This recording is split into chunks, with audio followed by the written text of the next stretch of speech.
आइए बच्चों, हम लोग ट्रायंगल चैप्टर पढ़ने वाले हैं, क्लास 9th का ये चैप्टर है। ठीक है, देखिए ट्रायंगल आप लोग बचपन से पढ़ रहे हो ज्योमेट्रिक फिगर्स को, ठीक ना। ट्रायंगल, सर्कल, स्ट्रेट लाइन, रे, ठीक है, लाइन सेगमेंट, ये सब पढ़ रहे हो। तो ठीक है, तो देखो ये हमारा ट्रायंगल है। ये क्या है? Plane figure. प्लेन फिगर क्यों है? और प्लेन फिगर कौन सा नहीं होता है? जैसे हमारा ये क्यूब, ठीक है, ये क्यूब जिसका ऑल साइड इक्वल होता है वो हमारा क्यूब हो गया, ठीक ना। तो ये क्या होता है? 3D figure. ये क्या है? 2D figure. 2D फिगर में क्या आते हैं? स्क्वायर्स हो गए, रेक्टेंगल हो गए, ठीक ना। ये सब क्या है? 2D figure. और 3D फिगर कौन से हैं? जैसे ये रेक्टेंगल से जो बनता है क्यूबॉइड, ठीक है। तो ये क्या है हमारा? ये है हमारा 3D फिगर। या फिर कोन है ना, जो कोन होता है, ये हमारा 3D फिगर, ठीक है। सिलेंडर, सिलेंडर ये है हमारा 3D फिगर। और ये 2D फिगर। तो यहाँ पे लिखा हुआ है a plane figure bounded by 3 line segment, ठीक है। तो ये है हमारे प्लेन फिगर्स, जो पेपर को अगर आप काटोगे तो वो प्लेन जो पतले होते हैं, ठीक है, तो वो बना देंगे।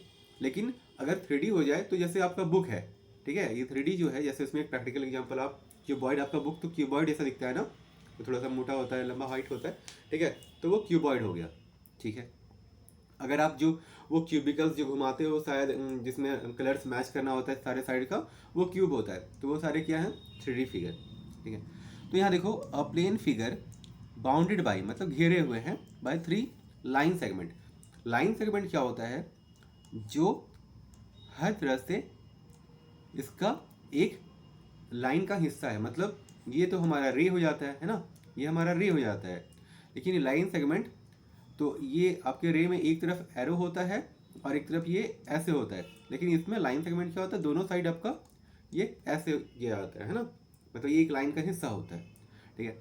तो अब लाइन सेगमेंट से जब आप एक इस तरह के फिगर को बनाओगे तो ये ट्रायंगल कहलाता है, ठीक है। तो a plane figure bounded by 3 segment is called triangle. अब इसमें क्या क्या होता है, तो हम लोग लिखेंगे अ ट्रायंगल, ट्रायंगल हैज़, ठीक है, 3 पार्ट्स होते हैं। कौन कौन से? 3 वर्टिसेस, वर्टिसेस। दूसरा क्या है? 3 लाइन सेगमेंट, 3 लाइन सेगमेंट। और उसके बाद क्या है? 3 लाइन सेगमेंट के बाद, अच्छा, वर्टिसेस का नाम देंगे हम लोग ए, बी और सी। लाइन सेगमेंट में कौन कौन सा होगा? ए बी, बी सी और सी ए, ये हमारे हो गए लाइन सेगमेंट। उसके बाद क्या है? 3 एंगल्स होते हैं, 3 एंगल्स, ठीक है। कौन कौन से? एंगल ए, एंगल बी और एंगल सी। चलिए अब समझ में आ गया होगा। ये समझने के बाद हम लोग देखेंगे कि ट्रायंगल, हम क्या देख रहे हैं? Triangles on the basis of angles, है ना। तो सबसे पहले है हमारा राइट एंगल, ठीक है, राइट एंगल। तो राइट एंगल क्या होता है? देखिए एक हमारा परपेंडिकुलर है, ठीक है, और ये किसी हॉरिजॉन्टल लाइन पे है और ये 90 डिग्री बना रहा है, ठीक है। हम इसे नाम देंगे ए बी सी। इसे राइट एंगल कहा जा रहा है क्योंकि ये हमारा 90 डिग्री का कोण है या 90 डिग्री का एंगल है, इसलिए हम कहेंगे इसे राइट एंगल ट्रायंगल, ठीक है ना। उसके बाद होगा हमारा 2 number acute angle triangle, acute angle, angle triangle, ठीक है। एक्यूट एंगल ट्रायंगल होगा हमारा कैसा? ये, इसमें सारे एंगल्स 90 डिग्री से कम होंगे, क्योंकि एक्यूट एंगल जो होता है वो 90 डिग्री से कम होता है और ऑब्ट्यूज एंगल वो होता है जो 90 डिग्री से ज़्यादा होता है। तो एक है हमारा on the basis of angles, types of triangle क्या है? पहला राइट एंगल ट्रायंगल, फिर होगा एक्यूट एंगल ट्रायंगल, और आखिरी होगा तीसरा नंबर होगा ऑब्ट्यूज एंगल ट्रायंगल, ठीक ना। तो वो बाद में देखना, पहले आप ये समझ लो, एक्यूट एंगल ट्रायंगल में सारे के सारे एंगल्स 90 डिग्री से कम होते हैं। एक्यूट एंगल ट्रायंगल में सारे के सारे एंगल्स 90 डिग्री से कम होते हैं और ऑब्ट्यूज एंगल ट्रायंगल में क्या होता है, ऑब्ट्यूज एंगल ट्रायंगल में क्या होता है, एक एंगल ही सिर्फ 90 डिग्री से ज़्यादा होता है, ठीक ना। ऐसा नहीं है कि ऑब्ट्यूज एंगल ट्रायंगल में सारे के सारे एंगल 90 डिग्री से ज़्यादा होते हैं। जो आपके एक्यूट एंगल में क्या होता है कि 90 डिग्री से सारे के सारे एंगल्स कम होते हैं, ठीक है। अब एक आप चीज़ समझो, एक्यूट एंगल ट्रायंगल में सारे के सारे 90 डिग्री से कम होते हैं, तो आप ये कहोगे कि सर तब तो ऑब्ट्यूज एंगल में सारे के सारे एंगल 90 डिग्री से ज़्यादा होने चाहिए, है ना, क्योंकि एक्यूट एंगल में तो तीनों के तीनों एंगल 90 डिग्री से कम है। तब आपने उसे कहा कि वो एक्यूट एंगल ट्रायंगल है। तो आप प्लीज़ ऐसा करो कि ऑब्ट्यूज एंगल में 90 डिग्री से ज़्यादा सारे के सारे एंगल को कर दो और वो क्या कर दो, उसे ऑब्ट्यूज एंगल ट्रायंगल कर दो। मान लो आप क्या करते हो, सारे के सारे को 90 डिग्री से ज़्यादा कर देते हो सारे के सारे एंगल को, तो वो कितना हो जाएगा, 91 और 91। तो क्या वो 180 का सम होगा, वो ट्रायंगल नहीं होगा। तो सीधे हो जा रहा है 1 ये 273 का हो जा रहा है, ठीक ना। तो ये 180 डिग्री से तो कई गुना बहुत ज़्यादा है, ठीक ना। तो ये हो नहीं सकता है। तो ऑब्ट्यूज एंगल ट्रायंगल में क्या होता है, सिर्फ एक ही होता है जो 90 डिग्री से ज़्यादा होता है, बाकी सारे कम होते हैं। तो ये हमारा ऑब्ट्यूज एंगल ट्रायंगल और ये तीनों एक्यूट एंगल ट्रायंगल। अब इसमें आराम से हो जाएगा 60 60 और 60, 180 हो गया और तीनों की तीनों कम है आपके किससे, 90 से, ठीक ना। तो ये एक्यूट एंगल ट्रायंगल। अब हम देखेंगे types of triangle on the basis of sides, है ना। साइड्स पे देखेंगे।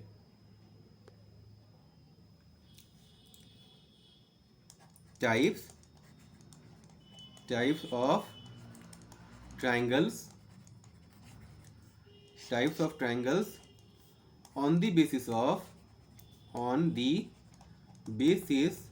of sides, ठीक है, on the basis of side। सबसे पहला क्या होगा, सबसे पहला हम लेते हैं, एक होता है स्केलन, ठीक है, एक होता है आइसोसेलेस और एक होता है क्या, बोलिए, इक्विलैटरल, ठीक है। एक क्या होता है, इक्विलैटरल। तो हम सबसे पहले साइड के हिसाब से लेते हैं इक्विलैटरल ट्रायंगल, ठीक है। ये क्या होगा, equilateral triangle on the basis of, equilateral triangle क्या होगा, ऑन दी बेसिस ऑफ, माफ कीजिएगा,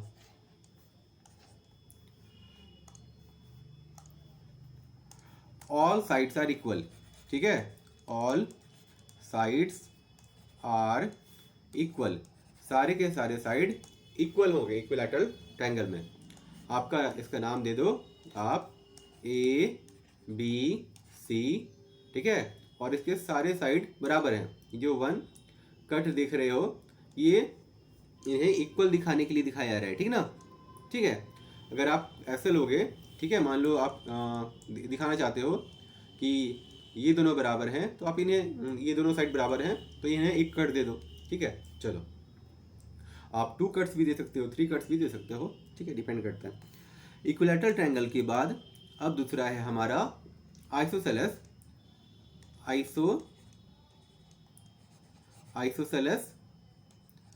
ट्रायंगल, ठीक ना। आइसोसेलेस ट्रायंगल होता है जिसमें, ठीक है, इन विच टू